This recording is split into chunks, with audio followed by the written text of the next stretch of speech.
श्री गणेशाय नमः। श्री सीतारामचंद्राभ्याम नमः। श्री महर्षि वाल्मीकि परिणीत श्रीमद् वाल्मीकि रामायण बालकांड 74वां सर्ग। विश्वामित्र का अपने आश्रम को प्रस्थान। राजा जनक का कन्याओं को भारी दहेज देकर राजा दशरथ आदि को विदा करना।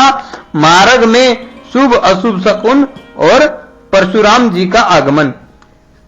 तदंतर जब रात बीती और सवेरा हुआ तब महामुनि विश्वामित्र राजा जनक और महाराजा दशरथ दोनों राजाओं से पूछकर उनकी स्वीकृति ले उत्तर पर्वत पर हिमालय की शाखाभूत पर्वत पर जहां कोसकी के तट पर उनका आश्रम था वहां चले गए। विश्वामित्र जी के चले जाने पर महाराजा दशरथ भी विधेय राज मिथिला नरेश से अनुमति लेकर ही शीघ्र अपनी पूरी अयोध्या को जाने के लिए तैयार हो गए। उस समय विधेय राज जनक ने अपनी कन्याओं के निमित्त दहेज में बहुत अधिक धन दिया।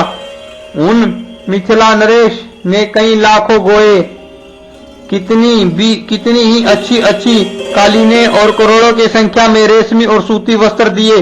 भांति भांति के गहनों से सजे हुए बहुत से दिव्य हाथी, घोड़े, रथ और पैदल सैनिक भेंट किए। अपनी पुत्रियों के लिए सहेली के रूप में उन्होंने 100 कन्याएं तथा उत्तम दास दासी अर्पित की। इन सब के अतिरिक्त राजा ने उन सबके लिए 1 करोड़ स्वर्ण मुद्रा, रजत मुद्रा, मोती और मुंगे भी दिए। इस प्रकार मिथिलापति राजा जनक ने बड़े हर्ष के साथ अतमोत्तम कन्यादान दहेज दिया। नाना प्रकार की वस्तुएं दहेज में देकर महाराजा दशरथ की आज्ञा ले वे पुनः मिथिला नगर के भीतर अपने महल में लौट आए। उधर अयोध्या नरेश राजा दशरथ भी संपूर्ण महर्षियों को आगे करके अपने महात्मा पुत्रों, सैनिकों और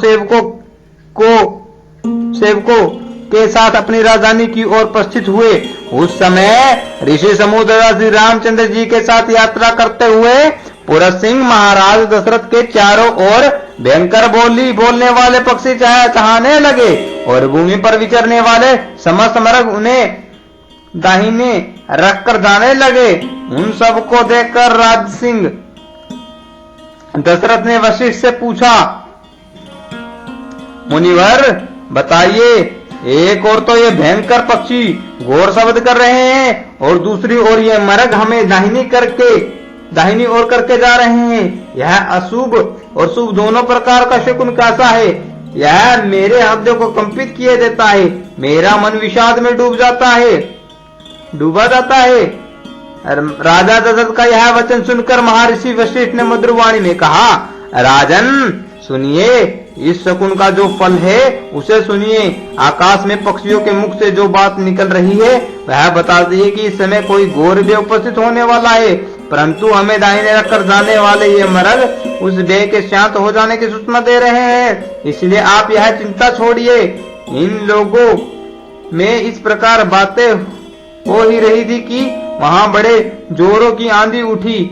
वह सारी पृथ्वी को कंपाती हुई बड़े बड़े वृक्षों को धराशायी करने लगी। सूर्य अंधकार से आच्छन्न हो गया। किसी को दिशाओं का भान न रहा। धूल से ढक जाने के कारण वह सारी सेना मूर्छित सी हो गई।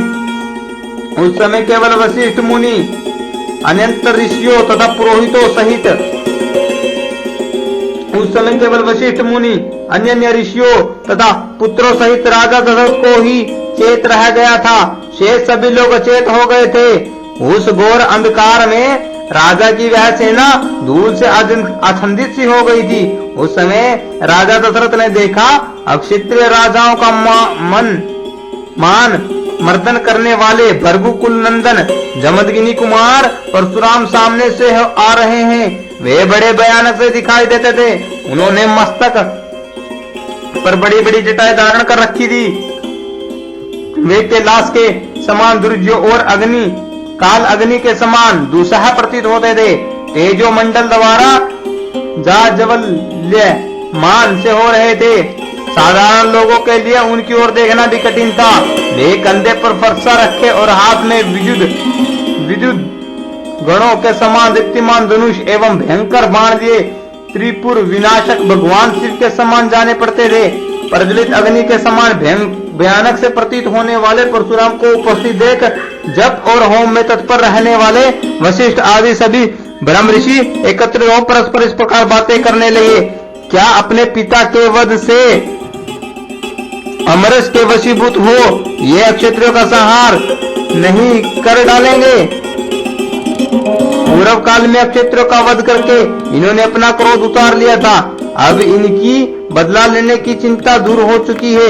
अंत फिर अक्षत्रियों का संहार करना इनके लिए अभिष्ट नहीं है, यह निश्चय पूर्वक कहा जा सकता है।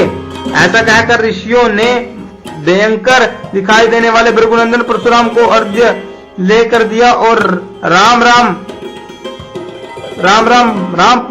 अर्घ्य परशुराम को अर्घ्य लेकर दिया और राम बताओ कहकर उनसे मधुर वाणी में बातचीत की।